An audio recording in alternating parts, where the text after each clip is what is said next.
lii di UEFA zone A mu ñi amul ñaar fukki at trophée boobu nag ku ko gagné da ngay qualifié waale ci coupe d'Afrique junior yi nga xamante ni day am ci atum 2021 ca Banjul ba tey Teungueth FC mooy jàkkaarloog forces armées bu Gambie bu 17h jotee match yooyu nag muy premier tour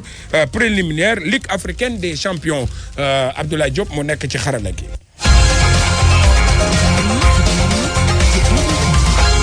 Mamadou Lamine Samba. salaamaaleykum wa rahmatullahi taala wa barakaatu mbokk yi dal leen ak jàmm ci xibaaru digg bëccëg gi ci RFM rajo Futur Média ñu tàmbali kooko ni ma ko junjee woon ci bopp bi noonu lañ dikk ak yéen ci yàkkali gi Déthié Fall tekki nañu ndomba tànkam nekkatul premier vice président bu parti réew mi mu mel ni kàddu yooyu mu yëkkati woon ci assemblée nationale ne xanaa léegi kii di président Macky Sall gis-gisam war naa dépasser li nga xamante ni moom mooy jam ñaajo loolu mooy kàddu yi mu yëkkati nag moo tax ñu dàq ko Alaaji Njogu Jéen salaamaaleykum. waaleykum salaam Lamine kon ni nga ko waxee noonu la Déthié Fall nekkatul vice président bu parti Rewmi dogal bi nag waa Rewmi seen secrétariat exécutif élargi ñoom ñoo jël boobule dogal di ndaje boo xamante ne ñi ngi ko doon amal sànq lañ ko doon amal kon ca Thiès ci teewaay Idriss Seck ci boppam ndaje bi sax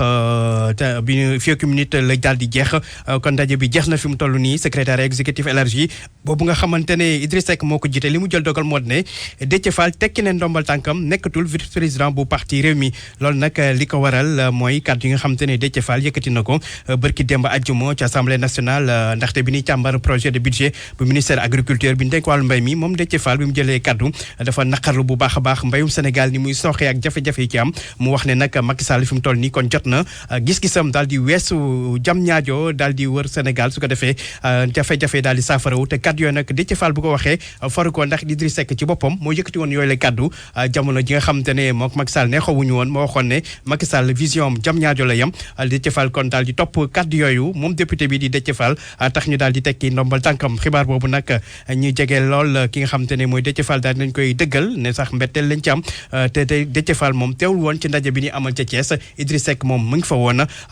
kon xibaar bi moo di ne daal fi mu toll nii Déthié Fall tekki ne ndombal tànkam nekkatul vice président bu parti Rewmi loolu nag di firndeel taxawaay Idriss Seck ci ne moom diggante ak Macky Sall mbrok soow bi wax daf mel ni man comme kafu ci réewu ci ne ñëpp daal ñi ànd ak parti ñi ci bëgg a yàgg daal bëgg na ànd ak moom nañ daal di xool fi muy xool maanaam daal di ànd ak Macky Sall bàyyi ngaañ yeeg yu ni mel lu ko may daan bu ni mel mën leen ci fekk ñu wax ne ki nga xam te ne mooy porte parole bu parti Rewmi moom nag jokkoon nañ sànq ak moom li mu xamle moo di ne yooyu yëpp daañu ci indi ay leeral fi balaa yàgg daañu génne communiqué ñoom waa parti Rewmi ngir wax dogal yi nga xam te ne tukka na ci seen ndaje boobu donte sax ñoom bëggaguñu sori ci mbir mi waaye daal xibaar bi moom lu am la Déthié Fall tekki neen ndombal tànkam nekkatul parti Rewmi vice président bi di ñaareelu njiit li toppoon ci Idriss Seck ñu fàttali ne moo ngi Idriss Seck nag yàggoon nañu ànd ndaxte ñaar fukki at a ngi nii moom Déthié Fall ak Idriss Seck ñuy ànd ba tey jii dogal boobu jëpp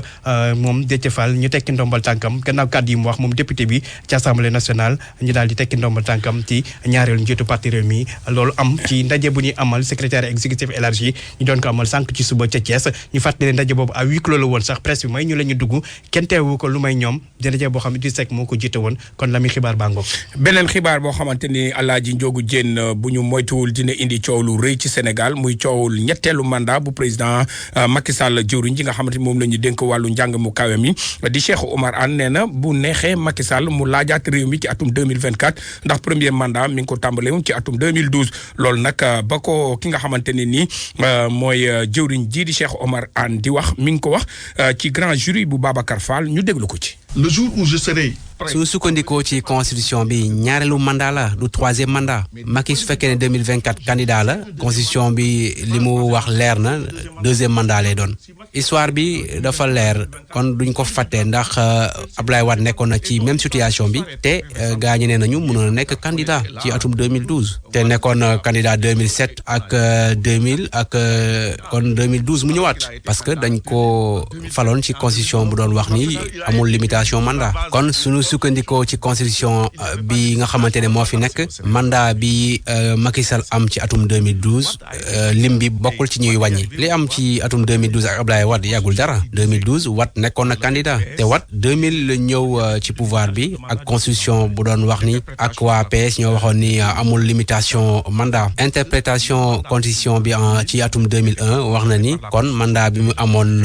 bokkuloon ci kon mandat bu njëkk bi moo tax 2012 mu nekk candidat ci atum 2012 nag bi ñuy ñëw dañoo fekk PDS dafa dindi woon limitation mandat 2016 nag dafa amaat beneen constitution mu limité ñaari mandat président bi kon moo tax ñu jàpp ni mandat bi président bi am 2012 bokk si loolu nag yàggul dara te du man maa ko wax. C'est récent, ça c'est pas moi qui le dis. muy kàddu yi nga xamante ni jëwriñ juñ dénk wàllu njàng mu kawe mi yëkkati na ko ci wàllu politique ba tey fédération départementale parti démocratique sénégalais ba nekk ca fii di Sédhiou ñoom bettu leen lëkkaloo bi am ci diggante Idrissa Seck ak président Macky Sall ndax jàpp nañu ni ñu bari jóge nañ ci parti démocratique sénégalais waaye ñoom loolu tiitalu leen ndax parti Abdoulaye Wade bi parti bu dëgër la ñoom nag seen activité politique tàmbaliwaat nañ ko coordonnateur fédération parti démocratique sénégalais bu département bu Sédhiou Aliou Ndiaye ñu déglu ko ci micro Max Euclide Compagnie. loolu bettuñu jàngat bi moom c'est normal parce que Abdoulaye Wade def ñu ne PDS autorail la gaar boo gisee bu fa taxawee rek dina am client yi wàcc ak client yi yéeg kon loolu mooy vie loolu mooy dundu parti boo gis rek dina am ñiy wàcc ñiy yéeg alhamdulilah rabbil alamin dañu kon loolu nit bettuñu xamoon nañu ko depuis juróom-ñeenti weer séentoon nañu lii amul benn problème ci loolu xam nañ ne bon nañ continuer mais na ngeen xam ne li ñu amoon lépp ci PDS Abdoulaye Wade moo leen ko jox ba si Macky si boppam ñun rek di bettuñu dañuy continuer PDS moo mën loolu tàmm nañu ko donc garab la bi nga xam ne mën nga ñëw fekk léegi xob yi commencé jaune parce que wàññi la tuuti mais nga dem quelques jours boo ñëwaatee nga gis ne garab gi gën elam bu rafet kon loolu mooy PDS dañu noppi woon parce que simplement suñu njiit maître Abdoulaye Wade secrétaire général national du PDS bindoon nañu benn bataaxel jox ñu ndigal ne nañu suspendre lépp nañu bay réunion yi bu ñu dem fenn ñu toog ndax feebar bi corona bi moo tax ndax war nañu respecter doomi aadama fan yi nag ay semaine yu ñëw jox nañu ordre nag pour ñu mën a reprendre suñu activité pour ñu commencer activité politique suñu réunion yi moo tax en tant que coordonnateur départemental du PDS ma daal di convoqué réunion bi ci Sédhiou pour que secteur yëpp ak section ñëw mën a teew ci réunion bi ñu échanger parce que comme ni ngi leen ko waxee yàgg nañ lool defuñu benn rencontre kon ñu convoqué fédération laa convoqué fédération mooy département Sédhiou xam nga boobu fédération laa gitee mooy Aliou Ndiaye moo jiite fédération département bu Sédhiou comptable bu conseil économique social et environnemental dàq nañ ko gannaaw départ Aminata Touré ci bopp kuréel googu loolu nag Abdoul Karim Sok ne moom du ko commenter ndax ab fonctionnaire la te dafa war a téye làmmiñam ci yu bari moom nag ma nga woon ca Gandiaye ca commune am ngir jàppale école yi ci fourniture scolaire Ibrahima Diamé. Abdoul Karim Sok nekkoon comptable conseil économique et social ci jamono yi Aminata Touré mais nag lépp lu jëm ci ni ñu dàqee ki fi nekkoon patronam ni mu doon gérer xaalis biñ ko denkoon ci kër googule wala sax ñëw kii di Idrissa Seck comptable bi le jàpp ne moom fonctionnaire bu am discipline la bugg ci yey bugg ci yàbbi ci lenn. man daal sëñ bi moo fa nekkee jàpp naa liggéey bu mucc ayib laa def jóge naa fa maa ngi à la disposition de l'État pour ñu ma joxe beneen poste ma dem exercer yu la fa xew ak loolu nag en fait dafa am ñu ko moom war ko commenter man waruma ko commenter je suis un fonctionnaire discipliné man daal maa ngi jébal sama bopp état du Sénégal ak son administration comme seen ndaw la fu ñu ma yóbbu ëllëg rek ma dem liggéey ji mais du ma commenter la xew conseil économique mu ngi sama ginnaaw. moom nag cosaanam Gandiaye la fii la jàngee primaire moo waral sax mu daal di fii dellu si ngir delloo njukkal école bi daal di andi matériel scolaire bu am solo ak équipement pédagogique. alors comme dañoo jàngee fii te aussi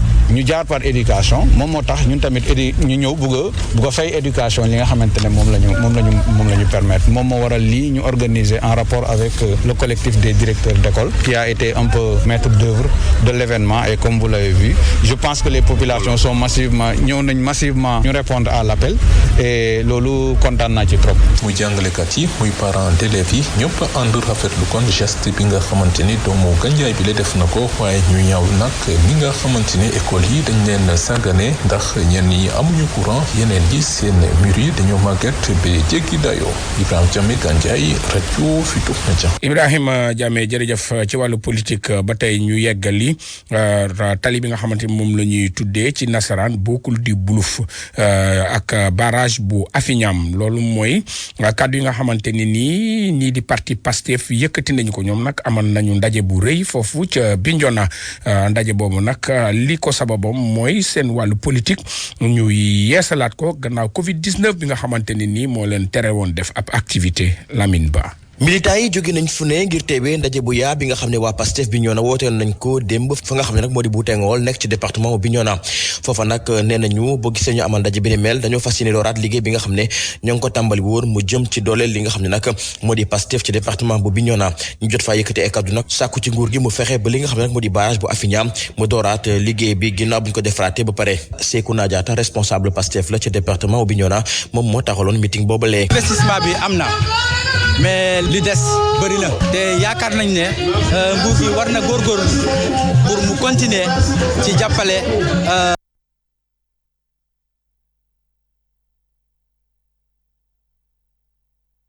waaye yi ëpp ci daara yi dañoo ne ci sànce am Alaaji Macky Sall woowee ci Sorano ne day lancé waat projet bi gannaaw bi mu jotee ci réew mi lam nu waxoon ba fi mu toll nii fàttewuñ ko dafa waxoon ne dafa am yéene ci daara président ñi ngi lay fàttali sa kàddu googee di ko fàttali sa ministère bii nga xam ne mi ngi lay jàppale ngeen xam ne daara yi sëriñ daara yi ñu ko jox aajowoo nañ ko yittewoo nañ ko waaye yàkkamti nañ lool daara ji àgg waaye daara yoo xam ne amul ndox amul courant yañ ne ñoo jegee ak gës néew équipement ba xaaj ba ñëwagut ñu joxe ndigal nañ ko ubbi loolu dël sunum xel loolu moo waroon ñu daje fi di waxtaan kàddu gi nga xam ne daara yi ci lañ maase ñoom ñëpp ñu maase ci mooy daara yi ñoom ñëpp nee nañ duñ ko mën a ubbi ndara du daara yëpp dafa àgg kon bu ñu bëggee ñu ubbi daara yi nañ àggale mboolem 32 daara yooyu ba mu àgg coleet équipement yi ci war ñu def ko ca bu boobaa waxtu bu ngeen jàpp ñu ubbi rek ànd nañ ca ak yéen waaye loolu lool nag ubbite gi moom ñun ànduñ ci. Serigne Cheikh Samb yore kàdduk Serigne daara yi Koukandé la ñu jëm Koukandé dina am escadron bu gendarmerie ngir gën a mën a indi kaaraange foofu ca réew mi nga xamante ne ni ca dëkk boobu ñuy wax Koukandé nekk ci route nationale numéro 6 ci département bu Vélingara loolu nag ki ko wax du kenn ku dul au commandant de la gendarmerie mi nga xam ni ma nga woon foofu ca Kolda général division Jean Baptiste Tine ñu déglu ko ci micro Abdoulaye Diallo. voilà dama ñëw Kolda tey ànd ak état-major gendarmerie seet ci gendarme yi nekk ci région bi fii Kolda Sédhiou ak Ziguinchor xool seen taxawaay xool ni ñuy liggéeyee fii ci dëgg-dëgg seen liggéey mën nañ ne liggéey bu rafet la seen taxawaay rafet na li ñuy xaar ci ñoom ñu ngi koy def ni ñu leen ko santé maire yi ma waxal ci suba autorité municipale yi wax nañ ma ko population yi ma jot a waxtaanal dëggal nañ ko kon mu nekk loo xam ne ci sama mbégte la ñaareel bi seet jafe-jafe yi nga xam ne ñàkkul ñuy di ko jokkonteel fii jafe-jafe yi mooy essentiellement camps yi su bëri dañu commencé màggat boo xoolee par exemple camp bi ma gis Vélingara na 70 ans dafa laaj ñu defaraat ko mais boo gisee niñ defee jawbe yàggul nga xam ne ñu ngi ci yoonu yeesalaat camp yi fii en tout cas dañ def le maximum pour defar camp yi ba ñu gën a tabax camp yu bees mais defar aussi camp yi fi nekkoon déjà yi fi nekk déjà ñaareelu raison bi tax ma ñëw fi aussi mooy fàttali gendarme yi seen diggante niñ ko war a rataxale seen diggante ak population yi. seen diggante ak population yi mooy kàddu yi nga xamante ni Jean Baptiste Tine di général bu division bu gendarmerie fële la ñu jëm fa nga xamante ni ndaw ñi nga xamante ni dañ doon def immigration clandestine di mbëkk mi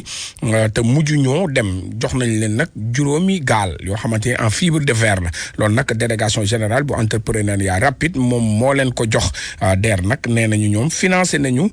ñaar fukki ndaw yoo xamante ne nii koppar yi boo koy natt lépp te toll na ci téeméeri million ak juróom-benn fukk ci suñu ay koppar ca Mbuur la ñu fekki fa Abdourahmane Diallo. ngir xeex ci lu jëm ci wàllu mbëkk mi waa DER daal nañu tàmbale financer ay ndaw yu dëkkee Mbour ñu lëkkaloo ak waa CIRN ñu daal di joxe tamit ay gaal yu yemb nappkatu Mbour yi. Pape Amadou Sarr mooy délégué général délégation entrepreneuriat rapide. remettre financement wu 160 millions de francs CFA ak ay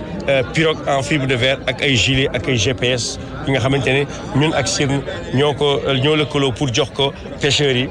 nappkat yi nga xamante ne dañu doon dem si immigration clandestine si bateau yi ñu ñëwaat ñuy wax maanaam rescapé objectif bi mooy lu ñu président Macky Sall sant mooy ñu jox ndaw ñooñu xëy. ci loolu sax ñuy xamle ni gaal yu bees yi wàññi nañu seeni njëg ki def li ni mel mooy njiitu société des infrastructures de réparation navale bu bees bi Saliou Samb di xamle ni fii ak fukki at bëgg nañu gaalu bant yi dootul amati. CIRN am na ay partenaires yoo xam ne yu nekk Dubaï partenaires yu nekk France usines yi tamit jox nañ leen ay suuf fii ci Malicounda am na fi 5000 mètres carrés boo xam ne dina am 200 personnes yoo xam ne ñuy liggéey chaque usine bu nekk donc dina am 4 usines yoo xam ne dañuy defar gaal yi donc 800 personnes di ci nar a liggéey mais loolu suñ ci jógee day permettre nga xam ne fii ak 10 ans 30 000 période yëpp day nekk loo xam ne dafay féete boor. nappkat yi ak ndaw ñi nga xam ne nag ñoom la ñu jox financement ak gaal yi ñu rafetlu lool jëf yi diggée nañu sax ni dinañu toog fii liggéey waaye tamit fexe ba sensibiliser ñëpp ñi nga xam ne bëgg nañu mbëkki ñu bañ koo def. RFM Mbour Abdourahmane Diallo. RFM Sport. ca ñu tàmbali xibaaru tàggat yaram yi ak wàllu football tournoi UEFA zone A ñi amul ñaar fukki at final bi tey ji ci ngoon lay doon Sénégal mooy jàkkaarloo ak Gambie bu juróomi waxtu jotee lay doon ca stade Lat Dior bu Thiès suñu Lionceaux yi ñooy jàkkaarloo ak Scorpion yi ci ñaareelu journée bi Sénégal nag moo daanoon ci demi-finale yi juróomi bal ci benn am na ci ñetti penalty yoo xamante ni nag Sénégal dugal na ko ba qualifié li nga xamante ni moom mooy final bi am na beneen ndaje boo xamante ni am na ci diggante Gambien yi ak Sénégalais yi tey lay doon 16h bu stade ca stade bu Bakau muy ci diggante équipe force armée bu Gambie ñooy jàkkaarloo ak Teungueth FC ci match aller yi premier tour préliminaire Ligue africaine des champions mu nekk nag bu njëkk boo xamante ni kii di Teungueth FC dina ko am ci expérience am ci Afrique ci kaw loolu it ngir gën ñu xamale ak kii di force armées club boobu ñuy wax forces armées bu Gambie suñu naataango di correspondant bu BBC ci Gambie Mamadou Ba lañ ciy déglu ci micro Youssouf Bodian. mais Gambie Armed Forces ñoom ñoo nekkoon ci ñaareelu place yi ci championnat bi balaa ñu ko annulé waral moo nekk pandémique bi coronavirus bi ñoom nag équipe bi nga xamante ne équipe bu am doole la si soo xoolee ci wàllum physique ñoom nag seen football dafa physical torop waaye nag am nañ joueurs yi nga xamante ne tamit gaaw nañ ci counter attack nekk na équipe bi nga xamante ne daal bu baax la waaye tamit ñu ngi am opponents yi nga xamante ne opponents yu bala am nañ Teungueth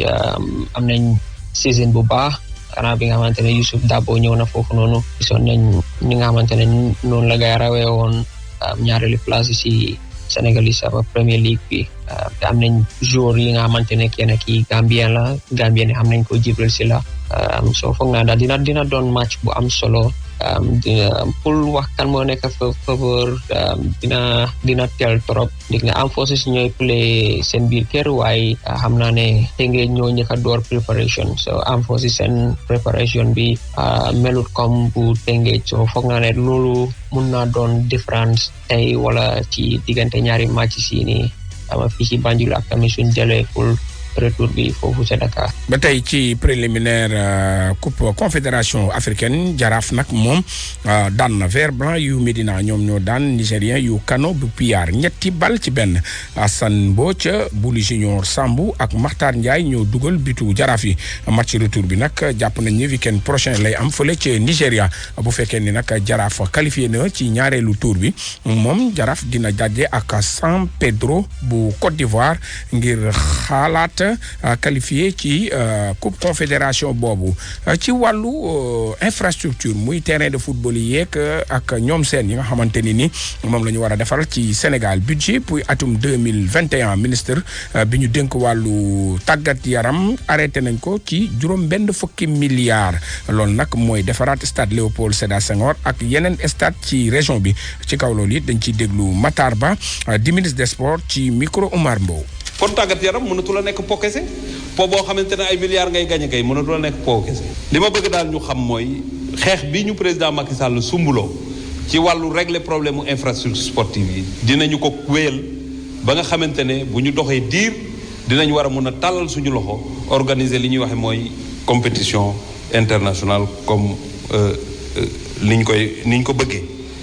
yàlla nañu yàlla may nag ñu jël Coupe d'Afrique comme ñaan nañ ko fi te lu war a mën a nekk la parce que suñu statut tax na ñu am objectif boobu te objectif bu légitime la war naa am stade bu ñu war a mën a footballer compétition internationale war nañ ko am Kédougou war ko am fépp kon du Ndakaaru rek la war a ne Ndakaaru war naa am waaye tout dépend de la compétition moo tax ñuy góorgóorlu ci région yi pour mobiliser toutes les énergies pour am fa ay infrastructures yu mën a am ay compétition Matar Ba jëwriñ ju jënk wàllu tàggat yaram ci réewum Sénégal président fédération sénégalaise bu football Augustin Senghor xam ngeen ni dafay laaj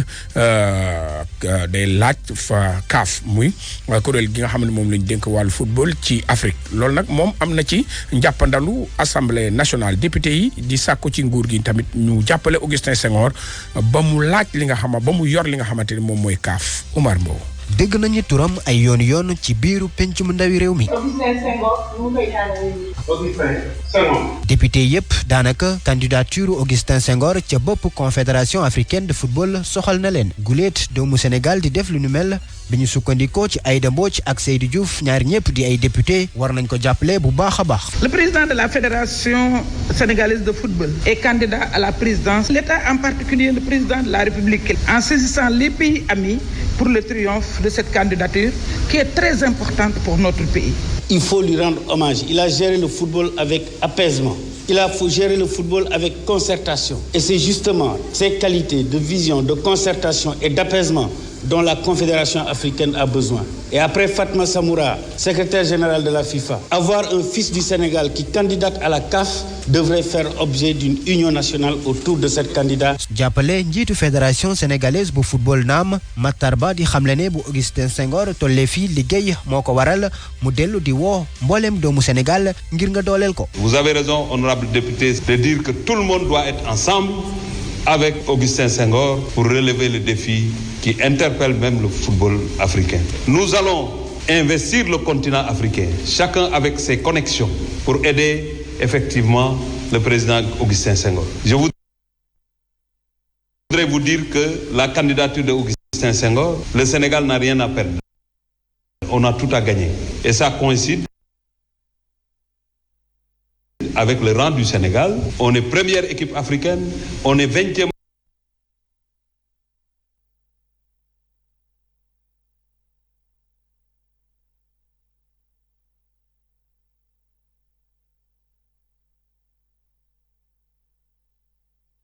mondial, une première dans l'histoire de notre football. bu fekkente ne nag ñi teewal askan wi ca pencum ndawi réew mi candidature bu Augustin Senghor neex na leen bu baax ñoom ñëpp daanaka jaajëfal nañ Matar Ba bi ñu jàpp ne moo ngi def liggéey bu mucc ayib ci bopp ministère des sports. mu ngi noonu xabaaru tàggat yaram ñi moo ndar képp yile xibaar ndax nee na pëng ma fàtt leen lenn ci ponk yi ñu fi jotoon a faram-fàccee laata ñu ñaanalante. Mamadou Lamine Samba. Déthié Fall tekki nañu ndomba tànkan nekkatul premier vice président bu parti Rewmi bi Idrissa Seck loolu nag tey jii ci suba lañ ko amal ci secrétariat exécutif bu parti boobu loolu nag li ñu njorti ni moo tax ñu dàq Déthié Fall du dara rek loolu kàddu yi mu yëkkati woon ne xanaa léegi nag gis-gisu président Macky Sall dina passé. jam ñaajo dégg ngeen ci njàggatu Alaaji Njoogu Jéen coronavirus ndax day dellu siwaat ci réewum Sénégal ñeent fukk ak juróom-ñetti nit am nañu ko tey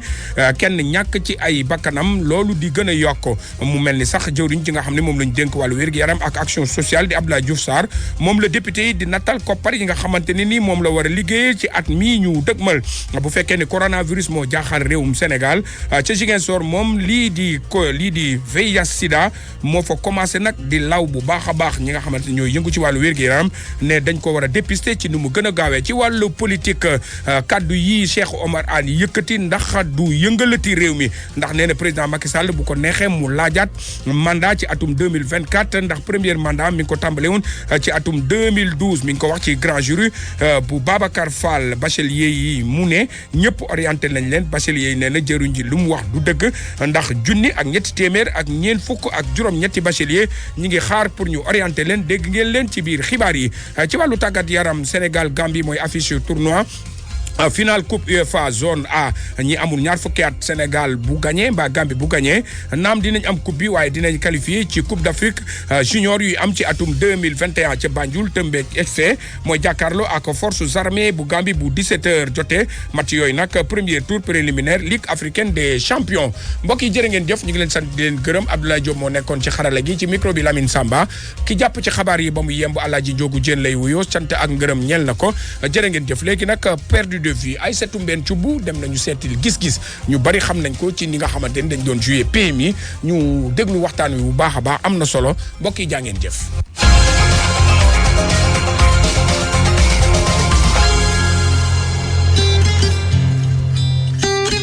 du xolu Sandaga avenue Petersen fekk fa góor goo xam ne ku bëgg mbirum tasum xibaar la ku bëgg fas la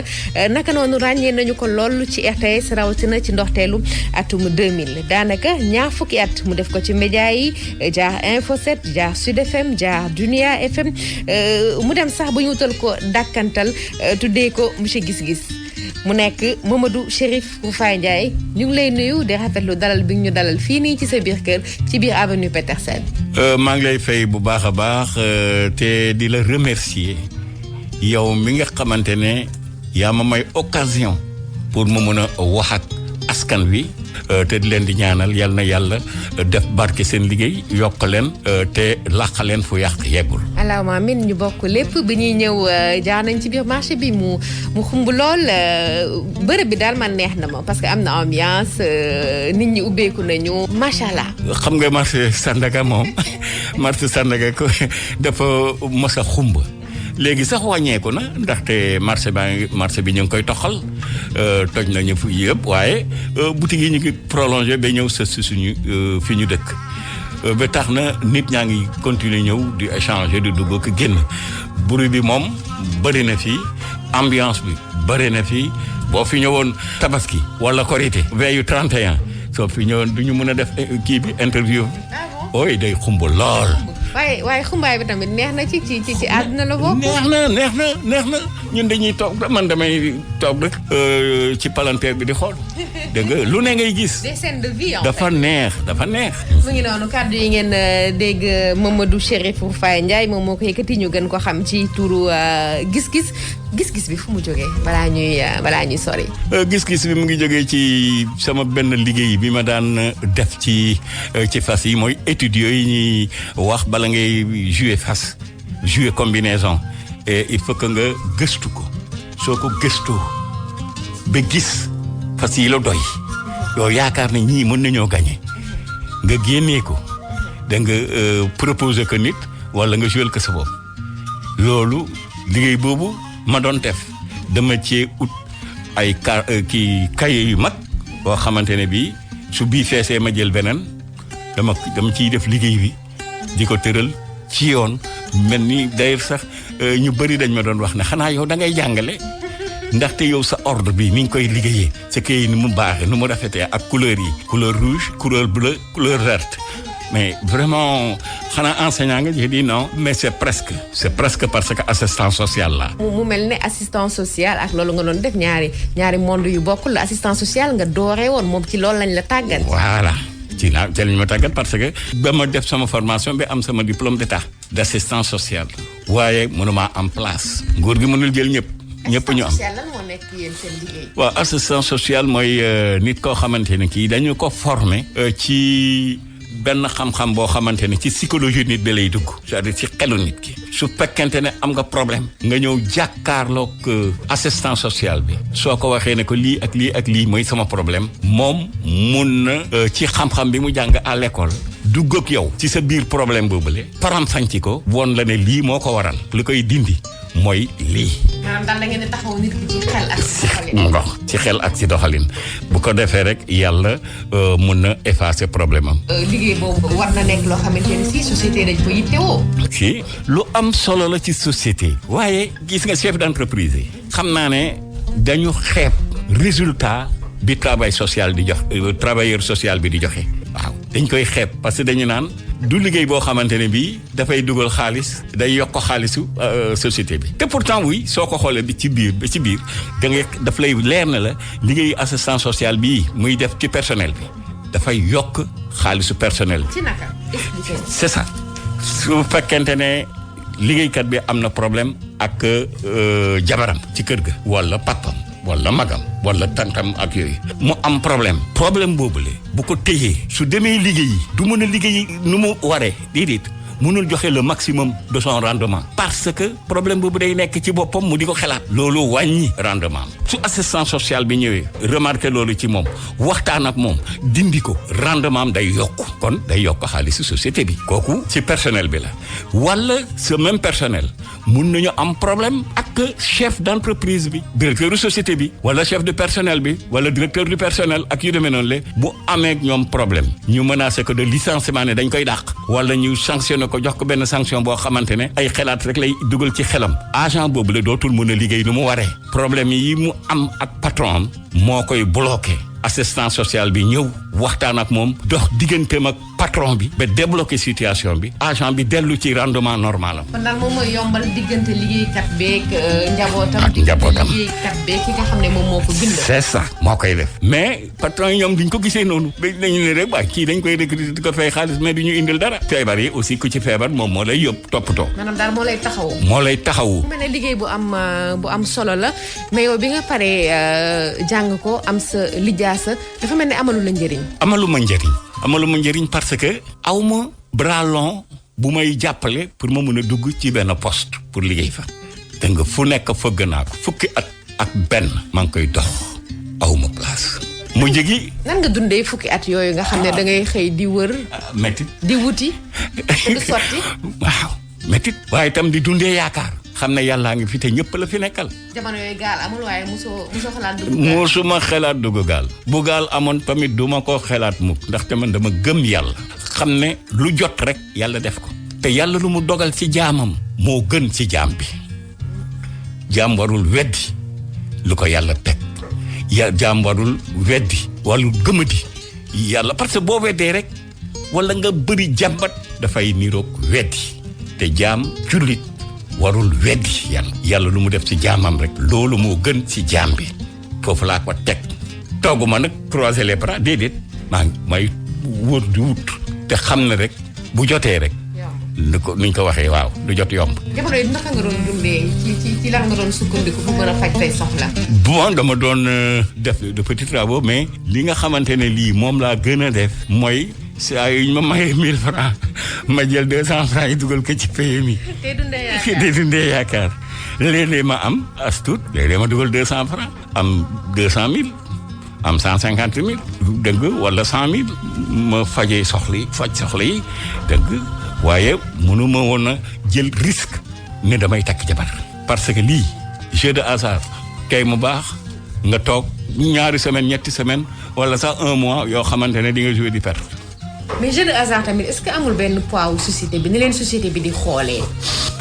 si wax nañ ko société bi kay surtout début bi amoon na ni ñu leen xoolee. ñii dañoo bëgg a am xaalis te duñu liggéey waaw. yenn saa yi tamit ñu ne xaalis la boo xamante ni amin gi lewul. man loolu moo tax sax ma nekk ci situation bi. parce que amoon naa vision. ak possibilité à l'époque mun a jàpp beaucoup d'argent ci PMI bi mais sama yaay moo ma teree jouer sama yaay dafay gis nit ñi di ñëw kër ga di ma demander ay combinaison waaw mu ne ma Mamadou lii lan la ma expliqué ko mu ne ma loolu baaxul loolu moom baaxul dégg nga ndaxte lu xaraam la yàlla da ko bañ bu ko def ma ne ko waaw yaay loolu dara newu ci mu ne ma daraa ngi ci weddi yàlla la bokk ñaanal ma ñaan yi bon ne su ma ko bàyyiwul yàlla na ma lii daal yàlla na ma lii daal ah ma tiit ma bàyyi PMI léegi nag su nit ñëwee laaj ma combinaison mu fay ma 1000 francs ma jox ko combinaison bu jàppee kontaan su ñëwee may ma dara ma jël. yenn saa yi tamit ñàkk moyen doon na tax yow yenn combinaison yi daawoo ko mën a def. du ma ko mën a jouer soo génnee fukki fas ay 42000 francs la man fu ma koy jëlee pour jouer kër aw ma ko mais borom xaalis yi ñoom ñoo koy jouer dégg nga mais soo jouer combinaison bu surtout soo jàppee or am na koo xamante ne maa ngi ko jàppal 18 millions. mu jox la ñaar wala ñetti millions. dama koo gis moom bi ma ko joxee combinaison bi ba mu génnee benn 5000 francs may ma bi combinaison bi génnee gisatu ko te du moom rek man dëgg yoo xamante ni man su ma ko joué woon mun cee am au moins benn waaye sama yaay daf ma ko tere ñaanal ma yàlla loolu moo waral ma bàyyi ko. Perdu de vue Mamadou Chérif Roufaye Ndiaye ñu koy woowee monsieur Gis-Gis ak Astou-Men Thioub pàcc bu njëkk. ku wax PMU wax jeu wax dépendance maanaam tàmm bi ba mënatoo koo bàyyi yenn saa itam mu jur jafe-jafe tas ak njaboot. lépp lu ñu ciy wax presque lépp dëgg la du parce que dama ci doon liggéey dama koy wetti déedéet su ma ko weddee weddi naa dëgg kon wax naa gannaaw dëgg te yàlla tere na ko wax gannaaw dëgg dama ne PMU boo ci duggee surtout ba nga gañe benn yoon ñam nga ñam pour génn ci dafay jafe soxna si dafay jafe. saa yoo xëyee yaa ngi jàppale. waaw di nga gañewaat. yow xoolal rek nga xëy suba am sa benn 1000 francs nga dugal ko ci combinaison bi 3 heures course bi génn nga am ordre. timis rapport yi génn ñu ne la gañe nga 10 millions nga joxe 1000 francs ñu ne la gañe nga 10 millions. wax ma sa 10 millions bari na. mais gañe nga 1 million rek. yaakaar nga ne yow million boobu soo ko lekkee ba jeex defe nga ne di nga bàyyi pay mais da ngay yaakaar a gañewaat c'est surtout sax foofu ngay gën a jouer parce que da nga naan 1000 francs laa joué woon tey damay joué 10 000. waaw nga joué 10 000 daanu ëllëg si comme xaalis baa ngi fi 1 million nga gagné xaalisu PMI la dama koy dugalaat dégg nga joué 15 000 wala 20 000 nga daanuwaat noonu ngay def ba xaalis bi jeex. di nga ne ba jël dépense su kër gi. ba jël dépense su kër gi. wala nga am sa 1000 francs boobule war a joxe dépense ci kër gi bëgg a dem joué ci benn 1000 francs mënu ko léegi lay def da ngay sacrifier kër gi ne sa jabar aw ma dara. wala xaaral ma dem te ñëw nga dem joué ko PMI daanu xañ njaboot gi lekk. te boo daanoo doo ñibbisi. doo ñibbisi da ngay fokk nga wóorloo indi ci kër gi pour ëllëg. parce que mënoo wax tey aw ma ëllëg nga xëyaat ne aw ma. dégg nga du sotti te njaboot gi nekk fi. bu ngoonee da ngay wër bu résultat génnee ba mu wóor la ne perte nga fu nekk di nga ko wër fu xarit ne fu mbokk ne di nga ko wër ba am benn 1000 francs boo xamante ne mën nga ko bàyyee njaboot gi ëllëg. loolu mooy yàq kii dëgg la PMI defar na ay millionnaires. waaye PMI rendre na nit ñu bëri pauvre. ñu gën a pauvre ci PMI ñoo ëpp fuuf ñu am ay millions ci PMI. nag am na ñoo xamante ne PMI defar na seen affaire bu baax a baax. waaw li muy defaree noonu lay yàq. ni muy defaree noonu lay yàqee. waaw. ñu ngi la fekk ngay déglu rajo yaa ngi doon déglu Oustaz Mor Thiam mu mel ne sa digganteeg rajo sa digganteeg télé mu ngi des ba tey ci atum 1999 la dooroon. waaw. depuis 1999 ba léegi. maag rajo yeeg télé yi. mënuñoo tàggoo. lu tax mënuñoo tàggoo. c'est que man dama curieux dama bëgg xam lu xew. Sénégal ak lu xew ci àddina bi. te rajo moo ma ko mën a jox ak télévision. dama daan jënd benn cahier 200 pages. may def études yi foofule. à la fin de l'étude ma bind ci gis-gis sama gis-gis ci course bi. ma génnee numéro yi sélection yi muy pronostic bi. ne lii laa gis ci course bi. ngoon si course bi dawee ba pare soo jëlee résultat bi ñëw xool li ma génnee résultat boobu def ciy nekk. ba ñëpp xamal ma. centre de jeu yëpp su ñëwee gis kaay won ma lan nga génnee tey ma génnee woon la. dañ koy recopier sax yóbbu suñ ko recopier yóbbu su résultat bi génnee mu nekk ci biiram loolu moo ma siiwal gis-gis mais man dama daan wax rek ne sama gis-gis bind ba en 99 bi groupe Comset di ubbi mu am ci groupe Comset boobu la benn journaliste buñ naan Thiam moom la ñu chargé woon pour mu ñëw xool ci centre de jeu yi ban pronostiqueur la groupe bi mën a utiliser la mën a jël du liggéey ak moom lu jëm ci course yi pour journal bi ak rajo bi. ton Thiam ñëw di wër. mais fu mu dem ñu ne ko gis-gis demal seet gis-gis moom pronostic bi dafa garaaw demal gis mu ñëw ba un jour mu fekk ma fii kër Adel fii kon benn naar bu fa ubbi benn centre de jeu mu ñëw laajte gis-gis ñu ne ko kii mooy gis-gis mu ñëw nuyu ma ba pare expliquer ma affaire bi ma ne ko Thiam monsieur Thiam loolu moom yombul de man de études yi may def mu ngi nii ma génnee cahier bi di ko won parce que saa yu génnee damay bind résultat bi ci suuf sélection baa ngi nii arrivé baa ngi nii arrivé bi damay koy bind ñuy xool ma di ko expliquer ñuy xool mu ne may je crois que yow la ñuy wut mu ne ma nañu ànd dem ci direction ba ma ne ko fan la mu ne ma Sandaga fii rek sorewul ñu dem dégg biñ demee moom patron mooy Pape Samba Kane moo doon directeur de la publication du journal L'Info 7 PSK kon xam nga ko sama xarit la ak Adama Sow mi nga xamante ne moom moo yoroon rajo bi moom moo doon directeur rajo 7FM ñu toog discuter ma woon leen sama journal bi ñu xool PSK ne non c'est lui il faut travailler avec lui mu ne ma kii la ñu bëgg ñu tàmbali nag. lan moo nekkoon sa liggéey foofu ci biir Info 7 ak naka noonu 7FM rajo bi. journal bi moo jëkk rajo bi damay jël sama journal par heure étudier course bi parce que chaque jour dafay am 8 à 12 courses dans la journée en France par exemple à Vincennes ou à Chantilly ou à Longchamp hippodrome bu ayee rek dina dawal au minimum 7 courses maximum 12 courses mais ci courses yooyu yëpp benn course moo fay la course événementielle muy course boo xamante ne moom mooy international bi même ñi nekk États-Unis ci course boobu la ñuy jouer ñi nekk Allemagne ñi nekk France ñi nekk feneen ak feneen ñoom yëpp ci course boobu la ñuy jouer ñun donte course boobu la ñuy jox ci la ñuy jouer course événementielle bi donc course événementielle boobu la pour ma mun ci am information yi leer nañ foog ma jënd pariteur def sama étude ba pare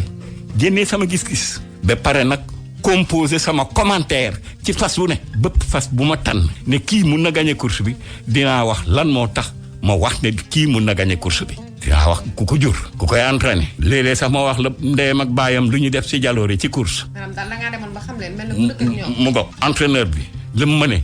jockey bi ko war ko dawal ci bis bi lu mu mëne yëpp dama koy wax su ma joxee sélection boobu ba pare bind ko ñu dégg gars yi jël yóbbu ko su ñuy dem defi seen rédaction ñu yóbbaale le texte dama daan bind sama texte comme ni journaliste bi di bindee texte am pour un sujet politique wala leneen et ça marchait. c'est la même chose bi nga doon def pour rajo bi. pour rajo bi tamit noonu la.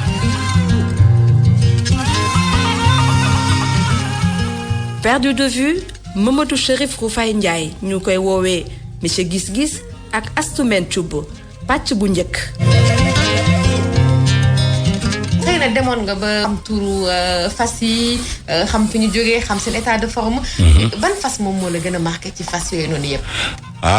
question bu neex a góob am na fas boo xamante ne bii waxuma man waxuma Sénégal waxuma France mais adduna bi yëpp kenn du ko fàtte. muy fas bi ñu tuddee Ourasi moom dong moo gagné le Grand Prix d'Amérique di course bu gën a màgg ci course yi. course de trop attelé course bu gën a màgg ci àddina bi. trop mooy lan njaab bu gàtt wala. rëmb course boo xamante ne bii moom moo gën a màgg ci àddina bi. saa yu amee une fois lay am par an. mais su ñëwee su jotee. monde bi yëpp ku ci am champion. di nga engagé sa champion. parce que du ku ñëw bokk. déedéet dafa am ay critères de sélection. am ay nombre de points yoo war a réaliser yoo war a am pour nga mën a bokk ci prix bi. moom Ourasi moom dong moo ko gagné 5 fois. mu doon événement boo xamante ni ba léegi kenn mënu ko égaliser. dafa mel ne coupe du monde. comme coupe du monde bi mu ko. comme coupe du monde bi ni ko Brésil gagné 6 fois. kenn mënu ko égaliser ba léegi. noonu la mel. ñu ngi ak monsieur Gis-Gis Mamadou Chérif Roufaye Ndiaye waaye ñu bëri boo leen waxee monsieur Gis-Gis wala nga wax leen wàllu fas seen xel dafay dem ci monsieur Diaw Aliou moom tamit mu doon def liggéey bu am solo ci fas yooyu. waaw ci RTS. Aliou Diaw sama xarit la mujj doon ndaxte man bi may commencé jàng jouer PMI étude ak yooyu la boobu moom commencé na nekk RTS di wax ci fas yi di joxe combinaison su heure am jotee dama daan daw si kar ko jël sélection ba pare dem continuer sama recherche ma di ko def di continuer ma nit sama gëstu di continuer sama liggéey ba groupe Comme7 feeñal ma bu ma groupe Comme7 feeñale ci laa commencé xamanteeg Aliou Diaw di ku baax nit ku ubbeeku mun a waxtaan yi neex ci noonu laa commencé ak moom mais finalement qu'est-ce qui s'est produit bi ma groupe comme cette feeñalee ba LONASE gis ma commencé di am ak moom ay relation yu gën a poussé surtout bi mu ñu boolee pour ñuy def duo ci télévision bi maak moom muy def première partie man ma def deuxième partie. lan moo la boole ak waa LONASE. LONASE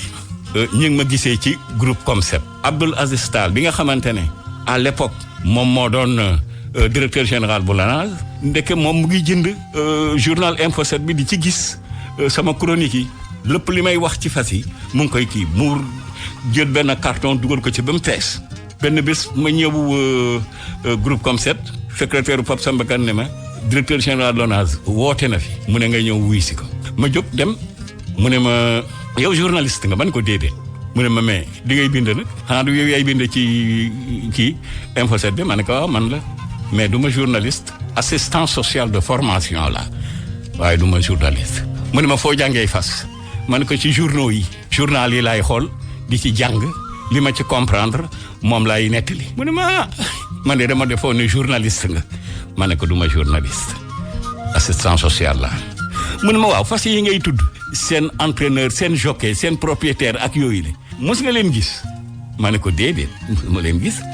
foo jëlee yooyu information ngay joxe ma ne ko ci journaux yi mu ne ban journal ma ne ko principalement Paris Turf moom laay utiliser mu ne ma yaag journaliste de soreewoo leen waa ñooñu ngay tudd surtout entraîneur yeeg jockey yeeg propriétaire yeeg yooyu le bëgg nga leen a xam ma ne ko waaw bëgg naa leen a xam kay comme maa ngi wax ci ñoom dégg nga te ci journal laa koy jàngee su ma jàkkaarloo woon ak ñoom joxante loxo ñu toog waxtaan moo ma gënal mu ne ma léegi nga def ko bu soobee yàlla ma ne ko dañ fiy ñëw mu ne ma déedéet yow yaay dem fekki leen mu ne ma dans 2 semaines dina am course bi le Grand Prix d'Amérique dama bëgg boole la ci délégation LONASE buy dem représenté fa LONASE nga bokk ci délégation bi dem ndax nga mën a gisanteeg ñooñu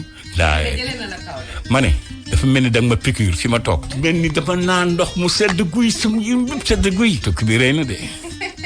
booba musuma dugg avion musuma génn Sénégal di dem beneen réew c'était la première fois en 99 au mois de mai ñu dem chaque matin benn bus climatisé mooy ñu ñëw jël yóbbu ñu Vincennes pour xool